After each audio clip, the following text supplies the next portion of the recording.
घुटने क्यों निकलते हैं। पहना हुआ ट्राउज़र बहुत बेढंगा लगता है, प्रॉपर शेप नहीं आती। अक्सर क्या होता है जी, आसन से ट्राउज़र फट जाता है, आसन को खींच पड़ती है।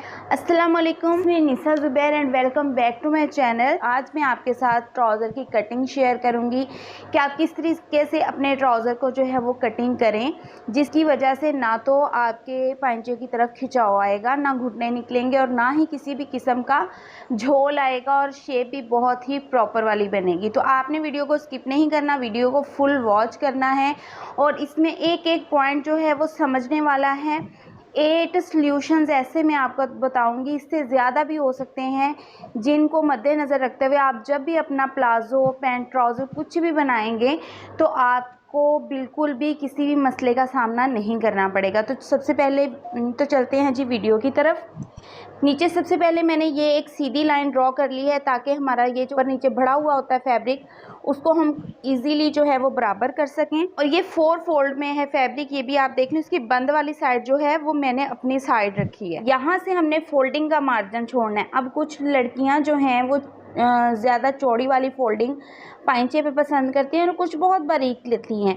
आपने अपनी चॉइस के अकॉर्डिंग जो है ना इस फोल्डिंग को रखना है। मैं यहाँ पे 4 इंचेस पे मार्किंग करूँगी। यहाँ से एक हमने सीधी लाइन ड्रॉ कर देनी है। ये जो लाइन हमने लगाई है, इस लाइन से हम अपनी लेंथ मेजर करेंगे, बिकॉज़ ये जो कपड़ा है ये हमारा फोल्ड हो जाना है। तो यहाँ से हम अपनी लेंथ मेजर करेंगे। मुझे 37 इंचेस रेडी लेंथ चाहिए, तो मैं ऊपर की तरफ 37 इंचेस पर मार्किंग करूँगी। 37 इंचेस पर मैंने यहाँ मार्किंग कर ली है। आधा इंच ऊपर की तरफ हम अपना सिलाई का मार्जिन छोड़ेंगे। अब यहाँ से हमने कितना खुला रखना है, मेजरमेंट के मुताबिक हमने अपने ट्राउज़र की खुलाई कितनी रखनी है। ठीक है, ये जस्ट हमने लेंथ ली है। अब हमें चाहिए जी इसकी कमर का साइज़। कमर का साइज़ अगर आपके पास ट्राउज़र नहीं है, आपके पास जस्ट शर्ट है, तो आप शर्ट के अकॉर्डिंग भी वेस्ट साइज़ ले सकते हैं, क्योंकि जितना हमारा कमर का साइज़ आ रहा होता है उसी जगह पर हमारा ट्राउज़र जो है उसकी बेल्ट आनी होती है। नीज़ है, इसकी मैं कमर मेजर कर लूँगी यहाँ से। ठीक है जी, यहाँ से ये 19 इंचेस आ रही है। आपने फिटिंग देख लेनी है कमर वाली जगह से, हिप वाली साइज़ से नहीं देखनी, कमर वाली जगह से आपने फिटिंग देख लेनी है। 19 इंचेस पर हमारी फिटिंग आ रही है, तो 19 इंचेस को का हमने कर लेना है हाफ़। हाफ़ कैसे करना है, जिन बंदियों को इंचेस टेप पर हाफ़ प्लस करने की समझ नहीं आती, 19 पे रखें सीधा सीधा और इस तरह से इंचेस टेप को फोल्ड करके तो आप देख लें कि ये 9.5 इंचेस जो है वो बन रहा है। अब 9.5 इंचेस है हमारे पास, यहाँ पर मैं 9.5 इंच पर मार्क करूँगी। निशान को जो हमने यहाँ पर लगाया हुआ है, इसको हम बिल्कुल इस तरह से सीधा कर लेंगे। ये हमने यहाँ पर 9.5 इंचेस पर निशान लगा दिया। इसमें जो हमने मार्जिन देना है वो हमने 3 इंच देना है। ठीक है जी, ये मीडियम टू लार्ज मतलब कि स्मार्ट बंदी के लिए।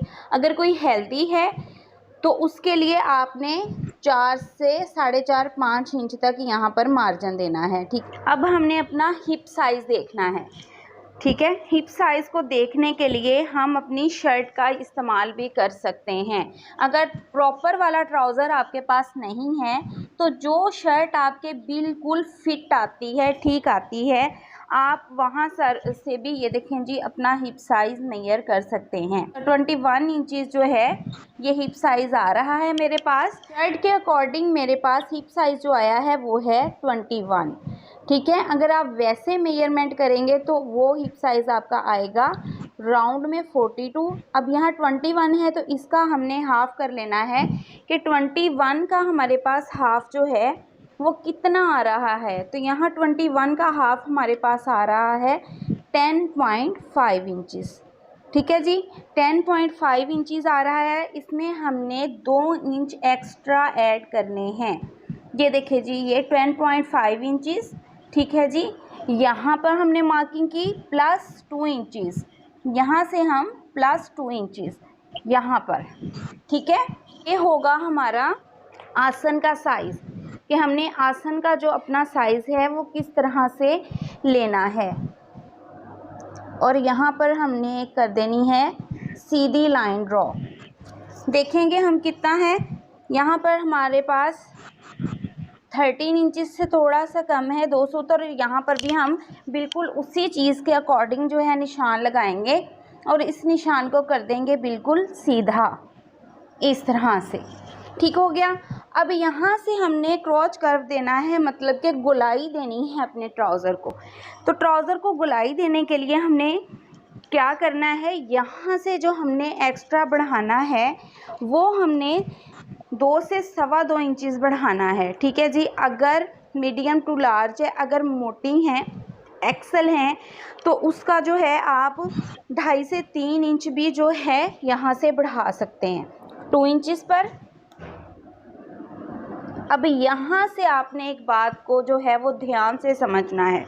कुछ लड़कियाँ क्या करती हैं कि ये जो क्रॉच कर्व हम बनाते हैं, गोलाई देती हैं, वो यहाँ से डीप नहीं देनी। डीप देने से क्या होता है कि ये जगह हमारी कम हो जाएगी और यहाँ से सिलाई करने के बाद आपके ट्राउज़र की चोंच बनेगी, जो कि बहुत ही बुरी लगती है यहाँ से। कि आप यहाँ से फिटिंग देखें कि इसकी ये चीज़ अच्छी बनी है। अगर मैं इसको मान लें कि इस तरह से बनाती, ठीक है, इस तरह से डीप में बनाती, तो आप खुद देखें इस चीज़ को कि यहाँ से ये कोना जो बन जाना था वो बहुत बुरा लगना था। आपने यहाँ से डीप गोलाई नहीं देनी, आपने इसको लाइट सी गोलाई देनी है यहाँ से। इससे क्या होता है, ये चोंच भी नहीं यहाँ पे बनेगी और हमारी यहाँ खींच भी नहीं पड़ेगी। ये हो गया जी हमारा साइज़। यहाँ तक अपना साइज़ कर लिया मैया। पांचा हमने रखना है 7 इंचेस रेडी। यहाँ से आपने हल्का सा तिरछा निशान लगाना है। ठीक है, बिल्कुल सीधा नहीं करना। ये तिरछा निशान क्यों लगाते हैं वो भी मैं आपको समझाती हूँ। पांचे का हमारा निशान लग गया, इस चीज़ का भी हमारा निशान लग गया। अब हम इन दोनों निशानों को इस तरह से, ये देखें, आपस में मिला देंगे। ये आप देख सकते हैं, इस तरह से हमने इन दोनों निशानों को आपस में यहाँ से यहाँ तक मिला दिया। अब हमारा पांचा ऊपर को क्यों उठता है, उसकी एक रीज़न क्या होती है। अब ये चीज़ मैं आप लोगों को समझाऊंगी कि ये जो हमारा आसन है इसको खींच क्यों पड़ती है। इसकी रीज़न ये होती है कि जब हम ये वाली सिलाई लगाते हैं, ये पांचे से अपने आसन तक की जो सिलाई लगाते हैं उसको हम कर देते हैं कम, और आसन जो होता है हमारा, ये ऊपर वाली साइड, ये वाली हमारी ये जो साइड होती है वो हमने एक्स्ट्रा ही बड़ी की होती है।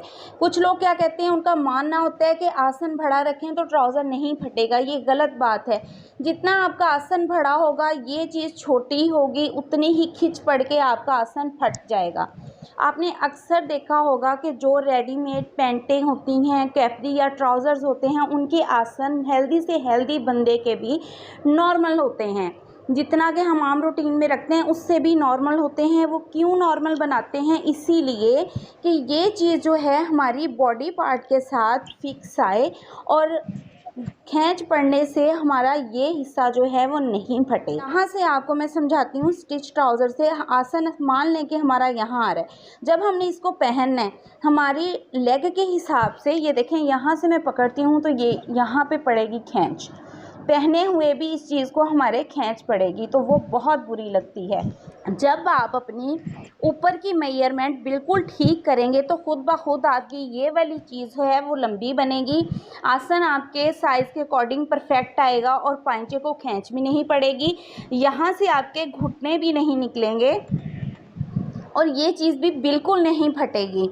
अब ये जो ट्राउज़र हम कटिंग कर रहे हैं ये पैंट ट्राउज़र नहीं है, लेकिन इसकी शेप जो है आप देख सकते हैं कि बिल्कुल एक पैंट ट्राउज़र वाली है। अक्सर ब्रांड्स के आपने ट्राउज़र देखे होंगे जो पैंट ट्राउज़र नहीं होते, वो किस तरह से स्टिच करते हैं कि उनकी शेप जो है वो एक पैंट ट्राउज़र वाली आ रही होती है। वो मैंने आपको पूरी ये करके दिखा दी है। अब एक और पॉइंट जो आपने समझना है वो क्या है कि उनके यहाँ पर देखें बंद है, बिल्कुल भी कोई भी सिलाई नहीं लगी हुई, और फिर भी आसन फ्रंट बैक का ये देखें जी बड़ा छोटा आ रहा होता है। ये बड़ा छोटा क्यों रखते हैं, ये इसी वजह से रखते हैं कि जब हमारे पेट के ऊपर, वेस्ट के ऊपर ये चीज़ फिक्स होती है, यहाँ से पहनते हैं जब हम ये दोनों चीज़ें इक्वल होती हैं, ये जब ये चीज़ इस चीज़ को खिंचाव डालती है तो ये जो हमारी सिलाई होती है, ये वाली सिलाई ये बिल्कुल परफेक्ट आ जाती है। इसलिए इस चीज़ को छोटा बड़ा रखा जाता है। ये देखें, यहाँ पर मैंने आपने देखा होगा कि नेफे का मार्जिन नहीं लिया, वो इसीलिए नहीं लिया था कि हमने इसको फ्रंट से छोटा और बैक से लॉन्ग रखना है। बैग हम इसकी बढ़ा देंगे 1.5 इंचज़, ये आधा इंच हम इसमें मार्जिन ऐड कर देंगे अपनी सिलाई का। अब हमने